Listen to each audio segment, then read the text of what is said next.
Hey guys, let's get started with ELA for today. We're going to read our story. I'm really looking forward to reading this story. It looks like it's going to be a fun one. I've not read it before today, so we'll read it together for the first time today. We're going to start, though, with our vocabulary that we're going to find in the story, and then we'll take a look at anchor chart on visualizing. But let's look at this critical vocabulary for our story for this week. This first word, can you sound it out? Elegant. Elegant. Someone or something that is elegant is stylish and pleasant to look at. The bride wore an elegant dress on her wedding day. So if you've been to a wedding, you know how beautiful the bride always looks in her white dress with her veil and just always beautiful. And so that would be somebody who looks very elegant, very stylish and pleasant to look at. This word is foreboding. Foreboding. I bet that's a word you've not heard of before. If something is described as foreboding, it suggests that something bad is going to happen. The foreboding storm clouds ruined our plan for a picnic. Yeah, so if you ever wanted to go to a water park or something, or go to the pool and swim, but you see dark clouds and you hear thunder, that's foreboding, isn't it? Something bad's going to storm and you're not going to get to go swimming. So something that's foreboding means something bad is going to happen. Episode. An episode is an event or a period of time that is important in some way. The time Cinderella spent as her stepmother's maid was a sad episode in her life. It's kind of like a part of your life. It's an event or period or part of time that's important in some way. You're going through an episode of online learning right now. I think it's been pretty good. I don't know if you do or not, but I think it's been pretty good. You're doing a great job. So it's an event or period of time that's important in some way. You'll always remember the time that you did school from home. Scowled. If you scowled, you frowned or had an angry look on your face. You probably did that when your parents said, get to work, get your computer out and get your schoolwork going. You probably went, "Arr." You scowled. The king scowled when the prince asked to go on an adventure. This bottom word here, it's a long word. Sound it out. Timid. There's our root word, timid. Intimidated. Intimidated. Someone who is intimidated feels afraid of someone or something. The prince was intimidated by the fierce tiger the king asked him to tame. Intimidated. It makes you feel a little scared. All right, we've got even more words today with this story. We've got a bunch of them, I think. Oh, yeah. I got 10 words this week, so you got to know all these. Subdued. Subdued. Something that is subdued is quiet and low-key. It's very calm. The princess wanted more adventure than a subdued picnic in the palace garden. I like subdued days, don't you? Some days I like adventure, but most days I want them to be very subdued, quiet and low-key, just calm. We've got enough craziness going on all around us right now, so I like subdued days. Look at this word. Disheveled. Yeah, let's take off the last part. What's the first 4 letters spell?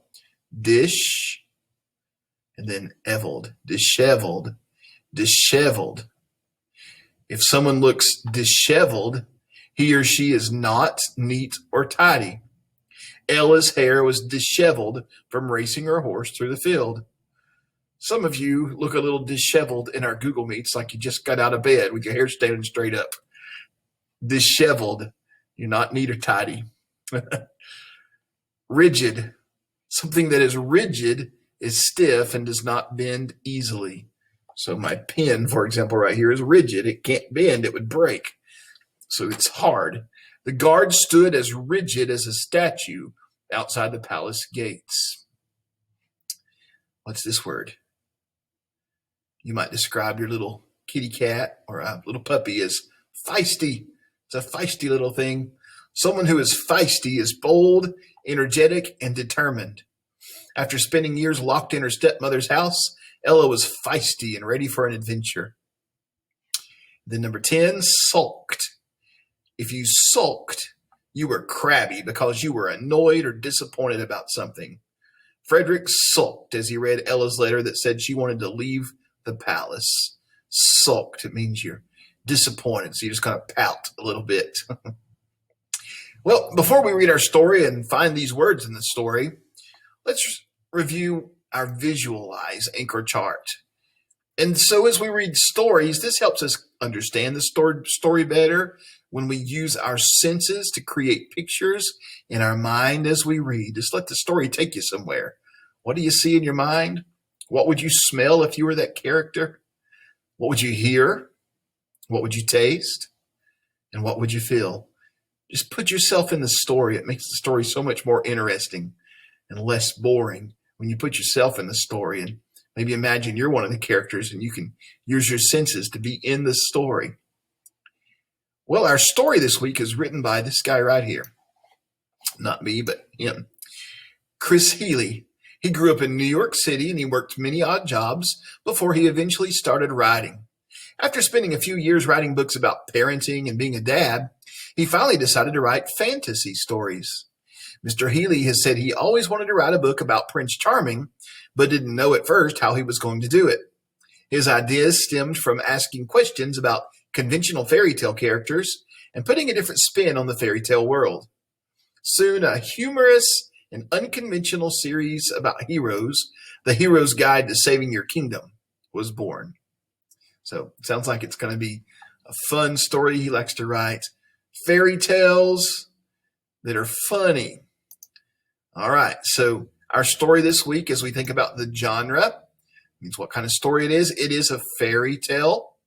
Fairy tales are traditional tales that tell stories about magical characters and events.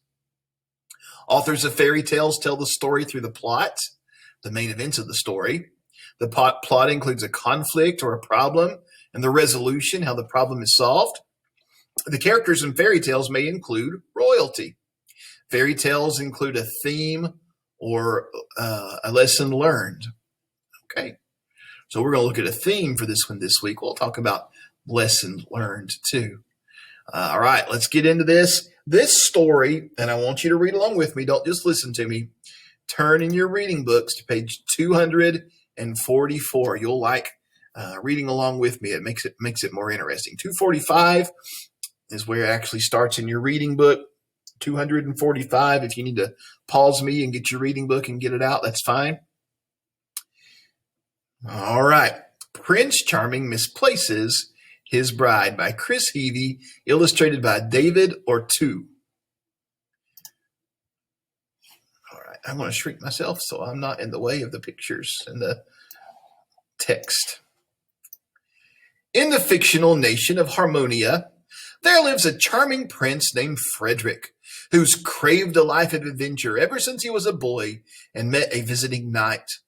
Frederick's father, King Wilberforce, shields his son from any activity that might cause his son harm. Prince Frederick is not allowed to wrestle, do martial arts, or explore caves. One day the king comes up with a plan to make Frederick forget his thirst for all things exciting. He arranges for Frederick to train a tiger. The tiger is toothless and already trained, but Frederick doesn't know that. Nevertheless, the prince's attempt at taming the wild beast goes very, very wrong. The king thinks his plan has worked, and it does for a while. Get pictures here at the bottom.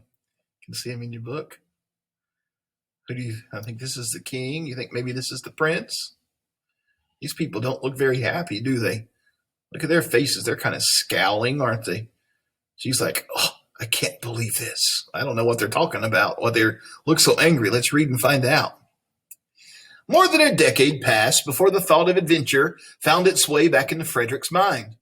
It happened on the night of the big palace ball, at which it was hoped that Frederick would find a bride.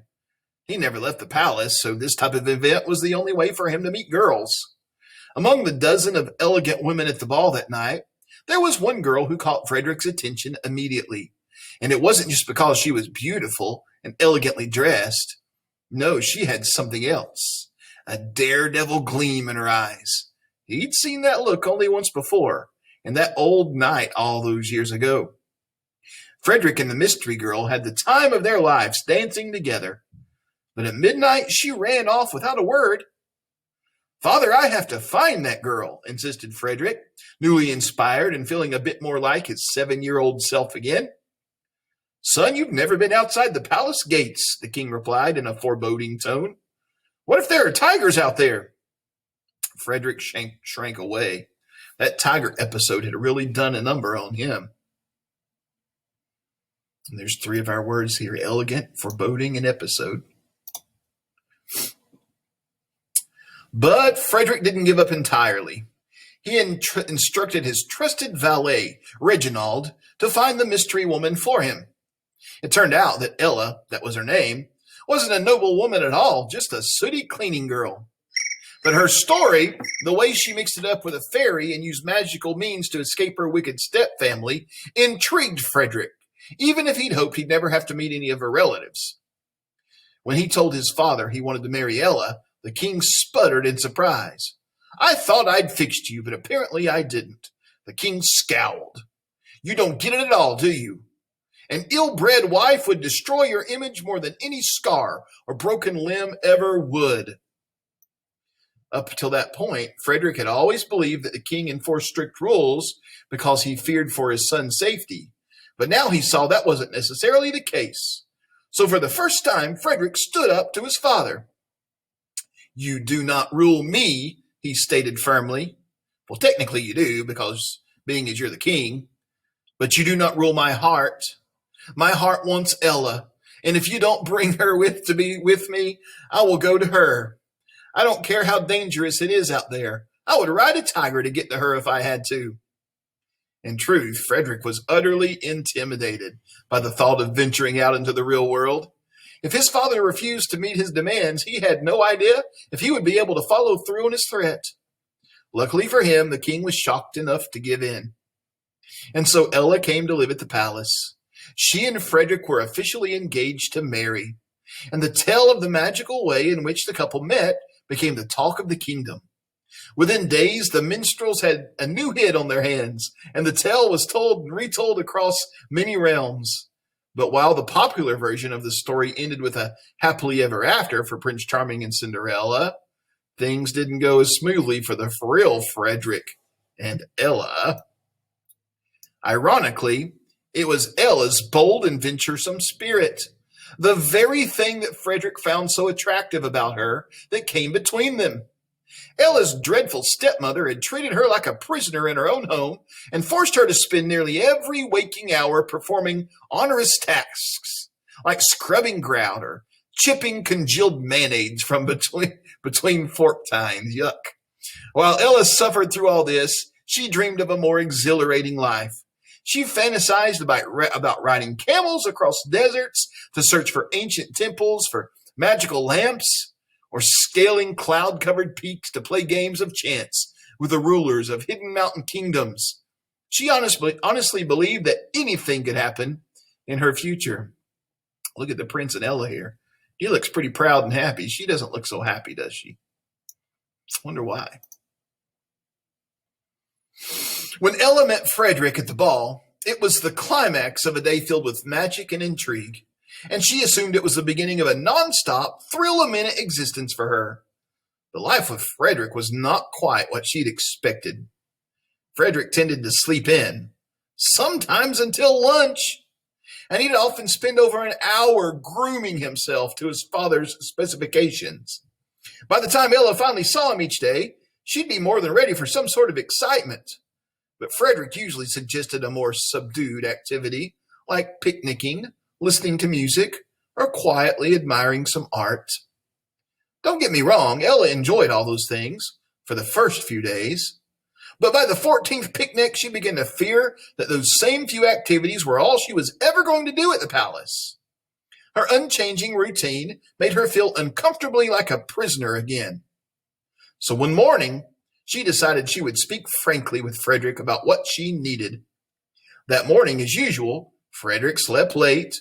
When he eventually got up, he spent 15 minutes, pretty quick for him, browsing a closet filled with ultra-fancy suits before finally deciding on a crisp white outfit trimmed with gold braiding and tasseled shoulder pads.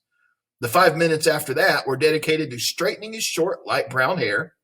Unfortunately, a few stubborn strands refused to stay in place, and so the prince did what he did whenever he got frustrated. "Reginald!" Within seconds, a tall, slender man with a thin, pointy mustache popped into the prince's bedroom. "Yes, my lord," he answered in a voice stiff enough to match his rigid posture. "Good morning, Reginald," Frederick said. "Can you fix my hair?" "Certainly, my lord," Reginald said, as he grabbed a silver brush and began using it to tidy the prince's bed head.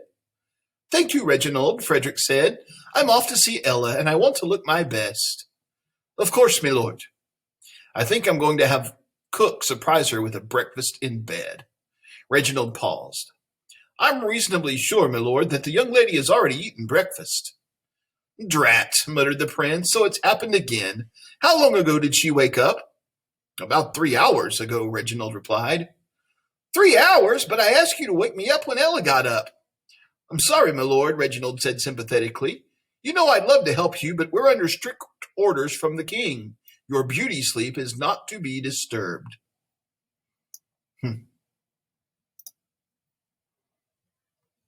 Frederick burst from his seat, waving away Reginald's brush. "My father ordered you not to wake me up? He's still trying to keep me and Ella apart." He rushed to the door of his bedroom, then quickly back to the mirror for one last check of the hair, and then out and down the hall to look for his fiancée. Ella wasn't in her room, so Frederick headed to the gardens. He paused briefly to sniff a rose bush when he heard the sound of approaching hoofbeats. He looked over his shoulder to see a large white horse was bearing down on him, tearing through the garden at a fast gallop, leaping over one hedgerow after another. The prince tried to run, but the golden tassels of his jacket caught on the shrub's thorns. Frederick tugged frantically at his stuck sleeve at the horse's rider as the horse's rider pulled up on the reins and brought the steed to a halt. From the saddle, Ella looked down at him and laughed. She wore a distinctly unfancy blue dress, and her tied-back hair was disheveled from the ride. Her strong, athletic build and warm, healthy glow were a stark contrast to Frederick's slender frame and sun-deprived complexion. "I hope you haven't been stuck there all morning," she said, only half joking. She looks happy now, doesn't she? She's on an adventure. "No, this just happened," Frederick said, relieved. "I don't suppose you could possibly hop down and lend me a hand."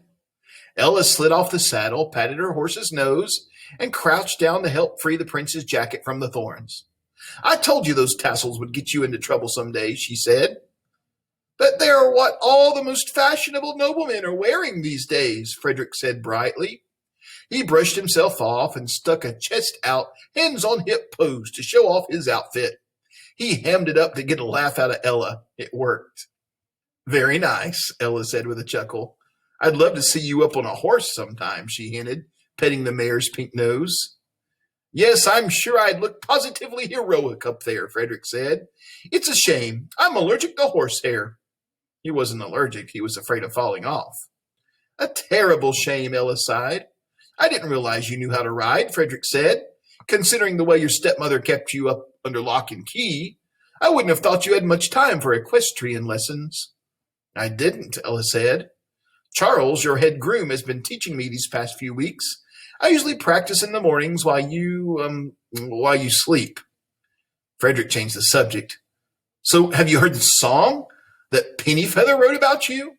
That bard of ours certainly has a way with a quill. The song is very popular, I hear. Supposedly the minstrels are singing it as far as Silvaria and Sturmhagen. Before you know it, you'll be more famous than me, or even more famous than Pennyfeather, though I don't really like the fact that he called you Cinderella. Makes you sound dirty and unkempt." "Oh, I don't mind," said Ella. "I was dirty and unkempt for years. I was always covered in soot and cinders from cleaning the fireplace, so at least I see where he got the name from." "Speaking of names," said Frederick, "have you noticed that the song refers to me as Prince Charming? My real name's not there at all. People are going to think I'm the same prince from that Sleeping Beauty song or the Rapunzel one. Here, listen and tell me what you think." he called out to a passing servant. Excuse me, my good man. Could you please fetch Pennyfeather, the mellifluous, for us? Tell him that the Prince and Lady Ella would like a command performance of The Tale of Cinderella. I'm sorry, my lord, the servant replied. Mr. Pennyfeather is unavailable. He hasn't been seen for days, actually. It's the talk of the palace. We assumed you would have heard by now. No one knows where the loyal bard is. Well, that explains why I haven't been getting my lullaby this past few nights, Frederick said thoughtfully. Frederick, maybe something awful has happened to Pennyfeather, Ella said, sounding a bit too excited by the prospect. We should check into it. Come on, let's go. We need to figure out the last person to see him. Let's start by asking at the gate. Oh, I'm sure it's nothing so dramatic, Frederick said quickly. The only thing he had a harder time imagining than a crime occurring within the royal palace was himself investigating such a crime. He's probably just off at a bard convention somewhere, one of those gatherings where they vote on the precise number of feathers a minstrel should have on his cap, that sort of thing. But don't worry, just because Pennyfeather himself isn't here doesn't mean we can't have music. I'll just send for... Never mind the song, Frederick, Ella said, taking a deep breath. Remember how we were just talking about my sheltered childhood? Frederick nodded. Now that I'm free, I want to have new experiences. I want to find out what I'm capable of. So if we're not going to look into Pennyfeather's disappearance, what can we do today, she asked. What kind of adventure can we have? Adventure, right. Frederick pondered his options briefly. It is a lovely day, nice and sunny. I'm thinking picnic. Ella slumped. Frederick, I need to do something different. Frederick stared at her like a lost baby rabbit. I hear there's a troupe of traveling acrobats in town, Ella suggested. Maybe we could get them here to teach us some tumbling. Oh, but I've got a problem with my ankle. He had no problem with his ankle. How about a treasure hunt? Ella proposed excitingly. Some of the kitchen staff were gossiping about a bag of stolen gold that one of your father's old valets hid in the tunnels below the castle. We could try to find it. Oh, but I can't go below ground level. You know what dampness does to my sinuses. Dampness did nothing to his sinuses. Can we go boating on the lake? I can't swim. This was true. Ella huffed. Frederick, what can we do? I'm sorry if this sounds rude, but I'm bored. We could have a different kind of picnic, Frederick offered hopefully. We could do breakfast food for lunch, croissants, poached eggs. How's that for shaking things up? Ella walked back to her horse and hopped up on the saddle. Go ahead and order your picnic, Frederick, she said flatly. I'm going to ride a bit more while you wait. Okay, Frederick said and waved to her. I'll stay right here. I'm sure you will. You're very good at that, Ella replied, and she rode off. An hour or so later, Frederick set out on the palace lawn. Well, a carefully unfolded blanket, actually. He didn't want to get grass stains on his white pants. Waiting for his lunch and his fiancée to arrive. A servant arrived and set down a tray of breakfast delicacies in front of Frederick. My lord, the man said as he bowed and backed away, there's a message there for you. Frederick saw a piece of folded paper nestled between a bowl of grapefruit slices and a plate of chocolate chip waffles. He picked up the note with a sudden sinking feeling about what it might say. What do you think it's going to say? I'm thinking maybe it's from Ella and she went away, went on an adventure. What do you think? Let's find out. Sweet, good-hearted Frederick, I'm terribly sorry to do this to you, and I hope that someday you will understand why I had to leave. You seem very comfortable in your life here at the palace. I can't make you into someone who wants to climb mountains, paddle rushing rivers, and explore ancient ruins. You don't want to do those things, and that's fine. It's just not your cup of tea. Your cup of tea is, well, a cup of tea. But I need something more. When you mentioned that song about Rapunzel, it got me thinking. The prince in that story tried to rescue Rapunzel, but Rapunzel ended up rescuing him. Now that girl is an inspiration. So I'm heading off to find her. I think Rapunzel and I will hit it off. I think she'll make a great partner for hunting down Pennyfeather. And even if we end up finding him at a boring old convention, like you say, who knows what kind of adventures will be in store for us along the way. Frederick, you are a lovely man, and I have nothing but good wishes for you. For what it's worth, that night at the ball was really the most romantic night of my life. All the best, Ella. Oh, man, she threw him to the curb, didn't she?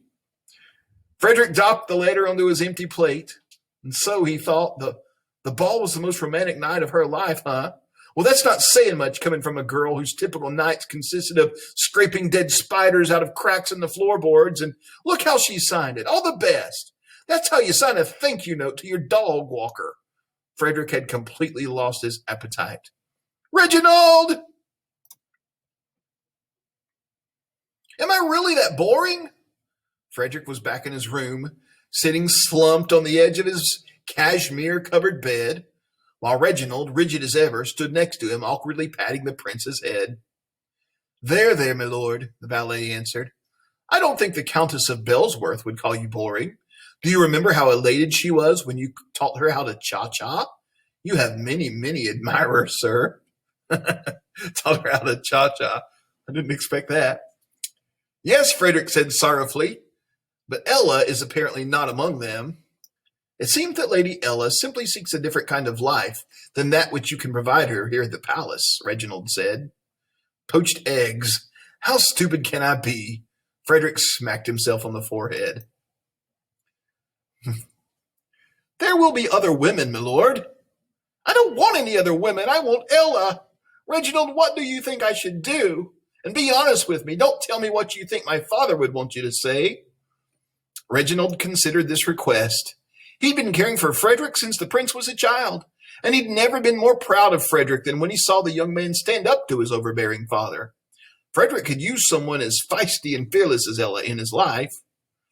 Don't let her get away, Reginald said, dropping his overly stiff posture and speaking in an unusually casual tone. Wow, Frederick gasped. Did you just get 2 inches shorter? Never mind me, Reginald said. Did you hear what I told you? Get a move on. Go after Ella. But how? Frederick asked, still bewildered to hear his longtime valet speaking like a regular person. We'll put you on a horse. Charles can show you the basics. You don't need the world to be the world's best rider. You just need to be able to get around. Stick to the roads and you'll be fine. But I know you're scared, Frederick, but here's my advice. Get over it. Ella wants someone as adventurous as she is, a real hero. Then I've got no hope, Frederick sulked. I'm a fantastic dresser. My penmanship is top-notch, and I'm really good at being a prince, but I'm pretty lousy at being a hero. Reginald looked him in the eye. There's a bit of courage in you somewhere. Go find it. Go, catch up with Ella, wherever she is, and just see what happens. She might be impressed enough that you've left the palace. There is no way my father will allow me to do this. We won't tell him. He'll notice I'm gone eventually, and when he does, he'll send his men to retrieve me. Whichever way you go, I'll send them in the opposite direction. I'm still not sure I should. It's really dangerous out there. Well, that's your father talking, Reginald said. Look, if you go on this journey, you're not just doing it for Ella, you're also doing it for the little boy who wanted to try everything. You mean my cousin Lawrence, who broke his leg trying to fly with those wax wings? Reginald looked at him soberly. Frederick, you don't really remember your mother, but I do. And I know what she'd want you to do. Frederick stood up. Okay, I'll go. That's the spirit, said Reginald. Frederick marched out of his room. A second later, he marched back in. I should probably change into something more appropriate for the outdoors, he said. Reginald put his arm around him. You don't own anything more appropriate for the outdoors, he said with a smile. Come, let's get you down to the stables. And that's it. And that's how it ends. Oh, I'd love to find out what happens in the rest of the story, wouldn't you? I wonder if Reginald will ever find Ella. Let's talk about the story for just a minute and think about what we've read. So what do we learn about Frederick from the way he reacts to meeting Ella? Well, when you first met her there at the ball, he thought she was beautiful and elegant, but what was it that really attracted him to her? Do you remember? She had a adventurous look in her eye, like the knight that he had met one time did. So he liked her because she seemed like she would be somebody who wanted an adventure. And she definitely did, but I'm not sure he wanted an adventure truly. How is Reginald's reaction to Ella's disappearance different from what readers might expect? What would you think if he just kind of got all sad, didn't he, and pitched a little hissy fit? What would you do? Well, you would think he's a prince. He might send somebody to get her, or he might try to go get her himself, but he just doesn't think he's brave enough, and he's not really worried about her, is he? He's kind of more thinking about himself. I mean, she's out there, a woman out there by herself riding a horse around, but he's scared to do that himself. He's a little bit wimpy, isn't he? And how is Reginald's reaction to Ella's disappearance? I read that wrong. How's Reginald's reaction to Ella's disappearance different from what readers might expect? Well, he really told Frederick how it was, didn't he? He told Frederick, hey, don't let her get away. We might expect him to just do what the king says and let her be gone, Reginald, because he'd always done what the king told him to do. But this one time, well, he said, don't let her get away. Go get her. In what ways do Frederick and Ella seem alike? In what ways are they different? Well, I think they both loved each other, don't you? They both seem to have a good time at the ball that night. And how are they different? Well, they're a lot more different than they are alike, aren't they? He's all preppy and wears his fancy clothes and just wants picnics and looking at art, listening to music. But she really wants adventure. She wants to do exciting, adventurous things, not just do boring things, the same things every day. All right. And let's see. We're not going to do this part right here. So that's the end of the story. We're going to go back and reread the story, however. We'll go back and we'll reread that story on Thursday together. Tomorrow you're going to read it by yourself or read it to your parents. I think your parents would like you to hear you reading that story to them. But before we finish today, let's take a look at some pronouns here. And we're going to do another pronoun activity today. So today, let's just practice together real quickly, matching the word or group of words on the left with the corresponding pronoun on the right. So yesterday, we just found pronouns. Today, we're going to decide which pronoun could replace these. So how about Pat and I? Pat and I, that's two people, so it has to be kind of a plural pronoun, doesn't it? Pat and I think that would be she, we. Joseph would be he. Alyssa's a girl, so it would be she. The big truck, it's an it. Then Kevin and Martin would be they. Okay? These are the pronouns. He, she, we, they, it. Okay, your assignment today will be something like this. You'll have some sentences, and you'll have to replace the underlined part with a pronoun that would fit for that sentence. You'll have to choose it from a multiple choice, okay? So that's what your assignment for pronouns are going to be like today. Also, I'm going to have a spelling practice assignment for you to work on today as you start practicing those spelling words. And so you have those two assignments, and then that'll be all for today for ELA. Thanks for being a good listener, and we'll see you tomorrow.